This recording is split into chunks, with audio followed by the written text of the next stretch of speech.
Hello. So you have designed all the parts and now you have to assemble this. Fine. So how to assemble them? First let me choose a different background so that all the solids are visible. Okay. Now the first part needs to be fixed. Now which part is fixed? Here you can see that the bearing brass has been fixed. This should not happen. Fine. So let me right click on this and unfix this. So to unfix, I have to click on float. Fine. So now you can see that the F letter has been removed here, which means now it is free to move. And same way you can just drag and place it wherever you want. Now the part which we want to be fixed is the base. So base is the part which we want to fix. Right click on it and choose fix. Now you can see a small F is appearing here in front of the base part, which means now this part has been fixed, and relative to this we have to fix all other parts. Okay, so let us see which part we have to place. So this one here has to come on the lower side. So let me choose mate first, then I will choose the cylindrical surface here and the cylindrical surface here. So that will align it, keeping them concentric with each other. Fine. So next let me click on the tick mark, and now see there is some graphics problem because of which the part has become invisible. So you just have to change the view to get that back. Fine. So there is a small graphic glitch, you can say, and we have to do with this. Anyway, so now next part is let me choose this face here, and that face has to coincide with this side face. Okay, so you can see the coincident option has been chosen here in the mate, and now the two faces which we selected are coincident. Now this part still has rotation left with it. Fine. So what we can do is actually we have to use this part here, and there has to be a hole in this base part, and both can be made concentric, and that's when it will be completely constrained. But since we don't have the hole on the base here, so alternatively what we can do is we can choose this face and the top face and make both of them parallel to each other. So that will also essentially do the same. Fine. So now you can see that this part has been assembled properly, and if you try to move this part by clicking on it, it won't move because it has been constrained properly. Next we have to constrain the other parts. Let me change the view to get back all the parts. Now we'll place this particular part. So again go to mate, choose the cylindrical part and the cylindrical part here. That will align them properly.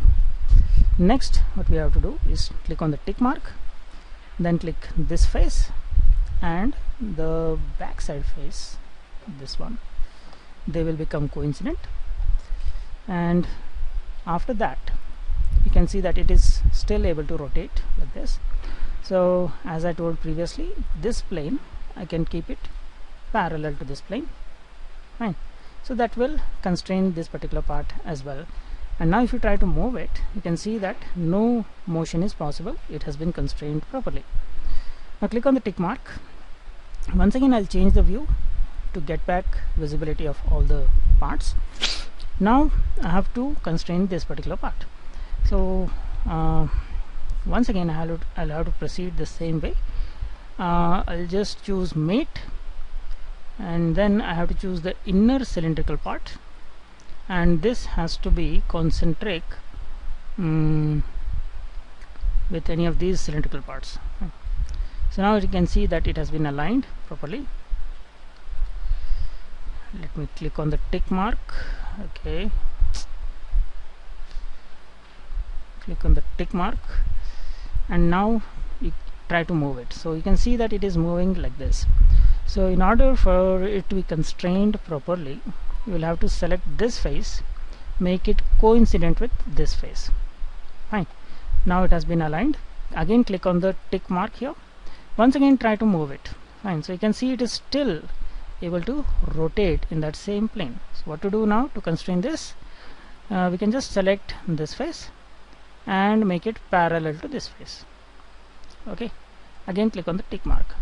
So that will essentially constrain that particular part which we just now placed. Fine. So these parts are incomplete. You can see that there are some holes required at the top end. So I'll just close this. Let me see if I can change this. So I have to right click on this part, and here the option will come to open the part. Fine, so just open the part, and here we have to make those additions. So what are the additions we have to make? We have to make two holes here on this. So let me choose this face and go to sketch, orient this properly, and let me draw two circles required for me to create that thing. So I'll just select this circle and mirror about this plane. Okay, mirror about this plane, and now you can see that the circle has got mirrored, and whatever be the distance. Okay, I have to close this mirror. So the circle has got mirrored, so the radius as well as the distance will remain same from this midplane. Now we have to feed the distances.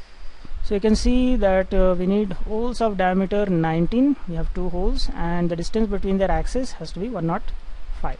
So let us do it. So let me choose the dimensions option, make this diameter 19, and the distance between these two centers, make it 105.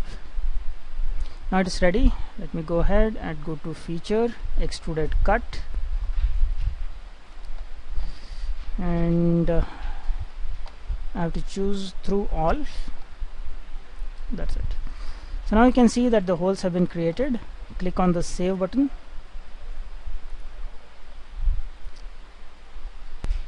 and close this file.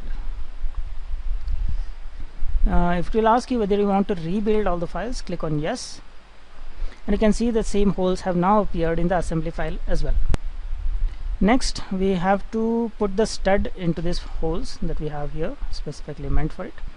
So let me place this in this position like this. Go to mate, choose this cylindrical option and this cylinder, that will align them properly like this. Click on the tick mark, then choose this bottom face here, this face, and that face has to be in contact with this face. It's not visible. You may have to do some workaround. You may have to make some predictions to place it correctly. Now that it is placed but it is not visible, so just to restore its visibility, change the isometric view, and now you can see that the bolt is placed properly in the center. If you want to check whether it is moving, you can see that it is actually able to rotate still. Fine. So how to stop the rotations? You can just select this plane and select this plane, keep it parallel. Fine. So now it has been completely constrained. So that we have done. Now we have to place the washer. So once again take this, let me choose this face first, bring it in line with this face. So you can see now they are both coincident. Click OK. Now choose this cylindrical surface and this cylindrical surface so that they will also align with each other. If the visibility is going away, you may have to change the view again to get it back. So it has been placed. So on top of this we have to place the nut. So once again I have to okay, let me go ahead and choose the bottom face and then the top face of the washer to align it properly. Click OK, and then choose the inner cylinder and the cylinder either of the hole or of the bolt. One of these you can select. Click OK. So now you can see it has been placed correctly. Once again you may have to change the view to see to get it back. Now one last nut we have to place it. So let us go ahead and place it. Again we have to go for mate. It's already active. I'll just choose the bottom face first and I'll bring it in contact with the top face of this nut. You can see it has been placed properly. click OK, then choose the inner cylinder, outer cylinder. It has been placed like this. So now you can see that it is almost ready. You can just change the view once again to see it completed. Fine. So now you can see that it has been created properly and assembled. So same thing you have to repeat on the other side to place the bolt and all these options here. To insert that, once again I have to just go to insert components and choose whichever component I want to enter. So I need a nut, I need a lock nut, so lock nut, and I will need another bolt. So insert and another bolt, I can insert it. So okay, one more thing I need is the washer. The washer also you have to insert it.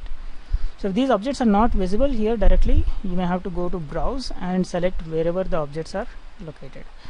So now that all the objects have been inserted, I will have to go through the same procedure that I used here to constrain the bolts, washer and the lock nuts, and then the assembly will be complete.